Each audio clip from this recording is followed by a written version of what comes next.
ನಮಸ್ಕಾರ ಸ್ನೇಹಿತರೆ, ಕರ್ನಾಟಕ ಮ್ಯಾಟರ್ಸ್ಗೆ ಮತ್ತೊಮ್ಮೆ ಆತ್ಮೀಯ ಸ್ವಾಗತ. ಸ್ನೇಹಿತರೆ, ಭಾರತ ತನಗೆ ಬೇಕಾದ 85% ಕಚ್ಚಾ ತೈಲ ಮತ್ತು ಅನಿಲವನ್ನ ಆಮದು ಮಾಡಿಕೊಳ್ತಾ ಇರೋದು ನಿಮಗೆಲ್ಲ ಗೊತ್ತೇ ಇದೆ. ಇದರಿಂದ ಡಾಲರ್ ಎದುರು ನಮ್ಮ ರೂಪಾಯಿ ಮೌಲ್ಯ ಹೇಗೆ ಪಾತಾಳಕ್ಕೆ ಕುಸಿತಾ ಇದೆ ಅನ್ನೋದು ಕೂಡ ನಿಮಗೆಲ್ಲ ಗೊತ್ತಿರಬಹುದು. ಇದೇ ಹೊತ್ತಲ್ಲಿ ಗ್ಯಾಸ್ ಆಮದು ಕಡಿಮೆ ಮಾಡೋ ನಿಟ್ಟಿನಲ್ಲಿ ಭಾರತಕ್ಕೆ ಬಹುದೊಡ್ಡ ಗುಡ್ ನ್ಯೂಸ್ ಸಿಕ್ಕಿದೆ. ಹೌದು, ಭಾರತದ ಸರ್ಕಾರಿ ಸ್ವಾಮ್ಯದ ಆಯಿಲ್ ಇಂಡಿಯಾ ಲಿಮಿಟೆಡ್ ಕಂಪನಿಗೆ ಸಮುದ್ರದ ಆಳದಲ್ಲಿ ಭಾರಿ ದೊಡ್ಡ ನಿಧಿ ಪತ್ತೆಯಾಗಿದೆ. ಅಂಡಮಾನ್ ದ್ವೀಪಗಳ ಬಳಿ ಬೃಹತ್ ನೈಸರ್ಗಿಕ ಅನಿಲ ನಿಕ್ಷೇಪವನ್ನ ಆಯಿಲ್ ಇಂಡಿಯಾ ಪತ್ತೆ ಹಚ್ಚಿದೆ. ಹಾಗಾದ್ರೆ ಈ ಅನಿಲ ನಿಕ್ಷೇಪ ಸಿಕ್ಕಿದ್ದೆಲ್ಲಿ? ಇದರಿಂದ ಭಾರತದ ಆರ್ಥಿಕತೆಗೆ ಆಗುವ ಲಾಭ ಏನು? ಕಚ್ಚಾ ತೈಲಕ್ಕಾಗಿ ವಿದೇಶಗಳ ಮೇಲಿನ ಅವಲಂಬನೆ ಕಡಿಮೆಯಾಗತ್ತಾ? ಆಯಿಲ್ ಇಂಡಿಯಾ ಷೇರುಗಳಲ್ಲಿ ಈಗ ಹೂಡಿಕೆ ಮಾಡಬಹುದಾ? ಬನ್ನಿ ಇವತ್ತಿನ ವಿಡಿಯೋದಲ್ಲಿ ಡೀಟೇಲ್ ಆಗಿ ನೋಡೋಣ. ವಿಡಿಯೋ ಶುರು ಮಾಡೋದಕ್ಕೂ ಮೊದಲು ನೀವಿನ್ನು ನಮ್ಮ ಕರ್ನಾಟಕ ಮ್ಯಾಟರ್ಸ್ ಯೂಟ್ಯೂಬ್ ಚಾನಲ್ಗೆ ಸಬ್ಸ್ಕ್ರೈಬ್ ಆಗಿಲ್ಲ ಅಂದ್ರೆ ಈಗಲೇ ಸಬ್ಸ್ಕ್ರೈಬ್ ಆಗಿ, ಹಾಗೆ ಪಕ್ಕದಲ್ಲೇ ಇರೋ ಬೆಲ್ ಐಕಾನ್ ಪ್ರೆಸ್ ಮಾಡಿ. ಸಮುದ್ರದಾಳದಲ್ಲಿ ಪತ್ತೆಯಾಯಿತು ನ್ಯಾಚುರಲ್ ಗ್ಯಾಸ್ ನಿಧಿ. ಸ್ನೇಹಿತರೆ, ಇರಾನ್, ಅಮೆರಿಕ ಮತ್ತು ಇಸ್ರೇಲ್ ಯುದ್ಧದಿಂದಾಗಿ ಜಾಗತಿಕ ಮಟ್ಟದಲ್ಲಿ ತೈಲ ಸರಬರಾಜಿನಲ್ಲಿ ಭಾರಿ ಆತಂಕ ಸೃಷ್ಟಿಯಾಗಿರುವ ಈ ಹೊತ್ತಲ್ಲಿ Maharatna company oil India limited ಭಾರತೀಯರಿಗೆ ಗುಡ್ ನ್ಯೂಸ್ ಕೊಟ್ಟಿದೆ. ಅಂಡಮಾನ್ ದ್ವೀಪಗಳ ಪೂರ್ವ ಕರಾವಳಿಯಿಂದ ಸುಮಾರು 15 ಕಿಲೋಮೀಟರ್ ದೂರದಲ್ಲಿರುವ ಸಮುದ್ರದ ಆಳದಲ್ಲಿ ಕಂಪನಿಯು ನೈಸರ್ಗಿಕ ಅನಿಲವನ್ನು ಪತ್ತೆ ಹಚ್ಚಿದೆ. ಈ ಜಾಗದಲ್ಲಿ ವಿಜಯಪುರಂ 3 ಹೆಸರಿನ 3ನೇ ಪರಿಶೋಧನಾ ಬಾವಿಯನ್ನ 355 ಮೀಟರ್ ನೀರಿನ ಆಳದಲ್ಲಿ ತೋಡಲಾಗಿತ್ತು.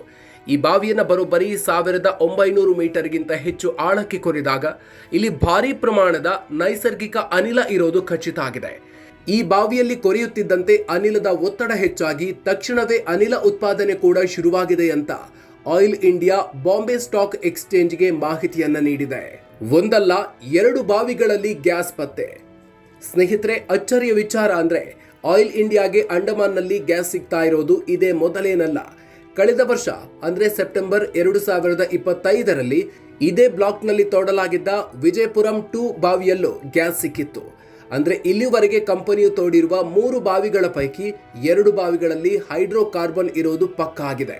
ಇಲ್ಲಿನ ಭೂವೈಜ್ಞಾನಿಕ ಲಕ್ಷಣಗಳನ್ನ ನೋಡಿದ್ರೆ ಆಗ್ನೇಯ ಏಷ್ಯಾದ ತೈಲ ಸಮೃದ್ಧ ಪ್ರದೇಶಗಳಿಗೆ ಇದು ಬಹಳ ಹೋಲುತ್ತೆ. ಹೀಗಾಗಿ ಅಂಡಮಾನ್ ಕರಾವಳಿಯು ಭಾರತದ ಮುಂದಿನ ಅತಿ ದೊಡ್ಡ ಎನರ್ಜಿ ಹಬ್ ಆಗುವ ಎಲ್ಲಾ ಲಕ್ಷಣಗಳಿವೆ ಅಂತ ತಜ್ಞರು ಹೇಳ್ತಾ ಇದ್ದಾರೆ. ಸದ್ಯ ಸಿಕ್ಕಿರುವ ಗ್ಯಾಸ್ನ ಗುಣಮಟ್ಟ ಹೇಗಿದೆ, ಅದರಲ್ಲಿ ಎಷ್ಟು ಕ್ಯಾಲೋರಿಫಿಕ್ ವ್ಯಾಲ್ಯೂ ಇದೆ ಅನ್ನೋದನ್ನ ಪರೀಕ್ಷಿಸಲು ಲ್ಯಾಬ್ಗೆ ಕಳುಹಿಸಲಾಗಿದೆ. ಭಾರತಕ್ಕೆ ಏನು ಲಾಭ? ದೂರವಾಗುತ್ತಾ ಗ್ಯಾಸ್ ಚಿಂತೆ? ಸ್ನೇಹಿತರೆ, ನಿಮ್ಗೆಲ್ಲ ಗೊತ್ತಿರೋ ಹಾಗೆ ಭಾರತ ತನಗೆ ಬೇಕಾದ 85ರಿಂದ 90% ಕಚ್ಚಾ ತೈಲ ಮತ್ತು ಅನಿಲವನ್ನ ವಿದೇಶಗಳಿಂದಲೇ ಆಮದು ಮಾಡಿಕೊಳ್ಳುತ್ತೆ. ಯುದ್ಧ ಅಥವಾ ಜಾಗತಿಕ ಬಿಕ್ಕಟ್ಟು ಬಂದಾಗೆಲ್ಲ ಪೆಟ್ರೋಲ್, ಗ್ಯಾಸ್ ಬೆಲೆ ಏರಿಕೆಯಾಗಿ ನಮ್ಮ ಆರ್ಥಿಕತೆಗೆ ದೊಡ್ಡ ಹೊಡೆತ ಬೀಳುತ್ತೆ. ಈ ಬಾರಿ ದರ ಮಾತ್ರವಲ್ಲ, ಗ್ಯಾಸ್ ಪೂರೈಕೆಯಲ್ಲೂ ಭಾರಿ ಏರುಪೇರಾಗಿದ್ದು ಇಂದಿಗೂ ಗ್ಯಾಸ್ ಸಿಗ್ತಾ ಇಲ್ಲ. ಒಂದು ವೇಳೆ ಅಂಡಮಾನ್ನಲ್ಲಿ ಸಿಕ್ಕಿರುವ ಈ ಗ್ಯಾಸ್ ನಿಕ್ಷೇಪ ಕಮರ್ಷಿಯಲ್ ಆಗಿ ಉತ್ಪಾದನೆ ಮಾಡೋದಿಕ್ಕೆ ಯೋಗ್ಯವಾಗಿದೆ ಅಂದ್ರೆ ಭಾರತದ ಆಮದು ಪ್ರಮಾಣ ಗಣನೀಯವಾಗಿ ಕಡಿಮೆಯಾಗಲಿದೆ. ಇದರಿಂದಾಗಿ ದೇಶದ ವಿದೇಶಿ ವಿನಿಮಯ ಮೀಸಲು ಉಳಿಯೋದರ ಜೊತೆಗೆ ಭಾರತದ ಇಂಧನ ಭದ್ರತೆ ಕೂಡ ಹೆಚ್ಚಾಗುತ್ತೆ. ಇದು ಮೇಕ್ ಇನ್ ಇಂಡಿಯಾ ಕನಸಿಗೆ ಬಹುದೊಡ್ಡ ಬೂಸ್ಟ್ ನೀಡಲಿದೆ.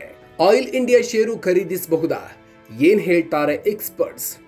ಈ ಬಂಪರ್ ನ್ಯೂಸ್ ಹೊರಬೀಳ್ತಾ ಇದ್ದಂತೆ ಷೇರುಪೇಟೆಯಲ್ಲೂ ಆಯಿಲ್ ಇಂಡಿಯಾ ಲಿಮಿಟೆಡ್ ಷೇರುಗಳು ಸದ್ದು ಮಾಡ್ತಾ ಇವೆ.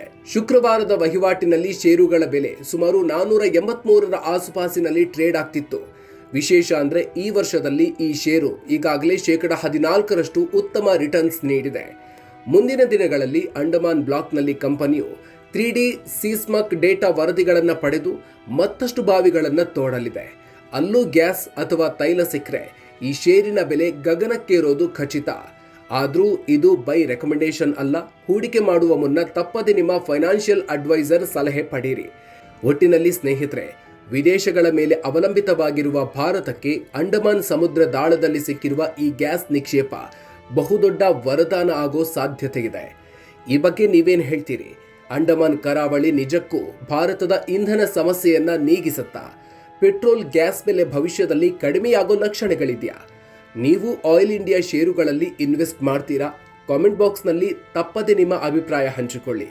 ಈ ಇನ್ಫಾರ್ಮೇಟಿವ್ ವಿಡಿಯೋ ನಿಮಗೆ ಇಷ್ಟ ಆಗಿದ್ರೆ ಈಗಲೇ ಲೈಕ್ ಮಾಡಿ, ನಿಮ್ಮ ಸ್ನೇಹಿತರಿಗೂ ವಾಟ್ಸಾಪ್ನಲ್ಲಿ ಶೇರ್ ಮಾಡಿ.